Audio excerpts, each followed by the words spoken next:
Welcome to Deep World. Updates, please subscribe the channel and press the bell icon for more updates. Good evening.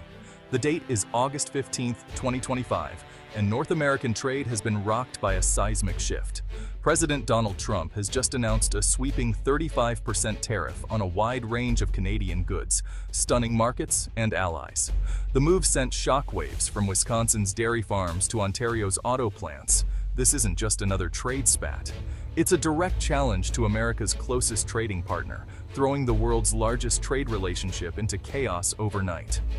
The tariffs, Trump claims, are a response to Canada's unfair and predatory trade practices, especially in dairy. But the list goes far beyond milk. Steel, aluminum, lumber, and key manufactured parts are all hit. The message: the U.S. is done with the status quo and ready to force change. Economists warn of rising prices, disrupted supply chains, and job losses on both sides of the border. The era of friendly trade now feels like a distant memory. In Washington, lawmakers scramble to grasp the order's scope. In Ottawa, officials hold emergency meetings. Business owners and workers across the heartland are left wondering what's next. A Michigan auto supplier faces a 35% hike on Canadian steel. A Vermont dairy farmer fears a retaliatory tariff war. The first shots in this trade war have been fired, and the fallout is just beginning. The world is watching as the US and Canada enter uncharted territory. The consequences will be felt far and wide. At the center of this trade war is milk. Canada's dairy industry is Trump's primary target. He argues American farmers are shut out of the Canadian market, calling it a disgrace. The 35% tariff is meant to pry open that market, but the fight over dairy is symbolic of a much larger economic clash. Canada's high tariffs on dairy imports, sometimes over 270%, make U.S. products prohibitively expensive. The administration claims this isn't free trade, but a managed system that hurts American farmers. Yet, dairy is just a fraction of the $2 billion in goods and services crossing the border daily. Critics warn that targeting dairy risks dragging down the entire automotive, manufacturing, and resource sectors. What began as a fight over milk now threatens a full-blown economic crisis for both nations. To understand Canada's stance, you need to know about supply management, a system in place for over 50 years.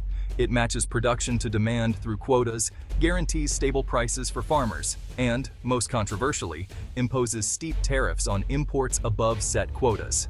For dairy, these tariffs can exceed 200%, blocking most U.S. products. The U.S. sees this as protectionism. Canada sees it as a way to preserve family farms and rural communities. Proponents argue it prevents overproduction and costly subsidies, unlike the U.S. system. Canadians view supply management as a social contract, ensuring food security and local products. The U.S. demands market access. Canada defends its sovereignty and rural way of life. This philosophical divide is at the heart of the standoff. For Canada, it's not just about economics, it's about national identity. The government insists every country has the right to design its own agricultural policies. The battle lines are drawn. Canada's response to Trump's tariffs is swift and resolute. Prime Minister Trudeau vows not to dismantle supply management, backed by strong legislation and broad political support. The Canadian Dairy Commission Act and trade agreements shield the system from foreign pressure. Ottawa is preparing to challenge the tariffs at the World Trade Organization, calling them illegal and punitive. The dairy lobby is powerful, and rural voters fiercely defend supply management. Any party seen as caving to U.S. demands would face political disaster. Canada is readying targeted retaliatory tariffs to maximize political pain in the U.S. The strategy makes the cost of this trade war unbearable for American businesses and workers. Canada signals it will absorb short-term pain to protect its sovereignty. The standoff is set to escalate. The trade war's impact is rippling far beyond dairy. American farmers now face Canadian retaliation on soybeans, corn, pork, and wine. Key export markets evaporate overnight. The manufacturing sector is hit hard. Decades-old supply chains that cross the border are suddenly disrupted. Tariffs on steel, aluminum, and parts mean higher costs for U.S. manufacturers, who must either absorb losses or raise prices. A North Carolina furniture maker's Canadian lumber is now 35% more expensive. A Minnesota builder's steel costs soar. Thousands of businesses scramble to adapt, but alternatives aren't easy or quick. The result: uncertainty, delayed investments, and threatened jobs.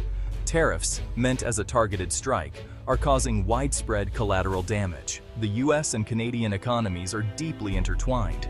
Punishing one punishes both. What was sold as protection is turning into economic disruption. The ripple effects are only beginning to be understood. The stakes are growing by the day. Nowhere is the pain sharper than in the auto industry. The big three, GM, Ford, Stellantis, depend on seamless cross-border supply chains. Engines, transmissions, and parts cross the border multiple times before final assembly. The 35% tariff on Canadian goods shatters this model. GM's Ontario plant, Ford's Windsor engines, Stellantis' minivans, all face billions in new costs. Analysts warn of billions in lost profits and up to 90,000 US auto jobs at risk. The price of American-made vehicles could jump by thousands, with retaliatory Canadian tariffs compounding the pain. Executives face impossible choices: reroute supply chains, move production, or pass costs to consumers. Ford warns, these tariffs are a tax on our own industry. The policy meant to protect American jobs now threatens the heart of US manufacturing. The auto shock is real and growing. Tariffs on Canadian steel and aluminum are wreaking havoc across American industries. These materials are vital for construction, appliances, and aerospace. Canada was the US's largest, most reliable supplier. Now, supply chains are in chaos. Costs for manufacturers and builders are soaring, leading to higher prices for consumers and stalled projects. Canadian mills and smelters face a collapse in demand, threatening thousands of jobs. Both economies are bleeding, with stock markets volatile and growth forecasts slashed. The Federal Reserve warns of inflation and a possible recession. What started as a dairy dispute is now a full-blown economic threat. Millions on both sides of the border are at risk. The human cost is mounting. Wisconsin dairy farmer John, once hopeful, now fears losing export markets. We need markets to open, not close. On Michigan's factory floors, workers like Maria worry. If you start taxing everything that crosses the border, the whole thing falls apart. We'll pay the price. In Ottawa, Canada's trade minister is defiant. We will not be intimidated. We will defend our industries and workers. Canadian business leaders scramble to diversify away from the US, a shift that could reshape North American trade. Even US CEOs are urging a rethink. These tariffs create chaos. They're a tax on American businesses and consumers. Voices from farms, factories, and boardrooms agree the trade war is inflicting real pain. There are no easy answers, only mounting anxiety. The cross-border partnership that once seemed unbreakable is now under threat. Workers and businesses are caught in the crossfire. The uncertainty is paralyzing. The stakes have never been higher. The world is watching. This conflict is more than a fight over dairy or steel. It's a test of economic leadership and a challenge to a 70-year partnership. Trump's America First approach clashes with Canada's defense of its sovereignty and rules-based order. Canada is pivoting to new trade partners in Europe and Asia, seeking resilience beyond the US-American industries, deeply reliant on Canadian supply chains, are feeling the pain at home. Rising costs, job losses, and a domestic backlash are mounting. The idea of an easy trade war victory is fading fast. In a connected world, economic nationalism comes at a steep price. There are no winners, only disruption and loss. As both sides dig in, the question is not who wins, but how much both will lose before cooperation returns. For now, workers and businesses can only watch and wait.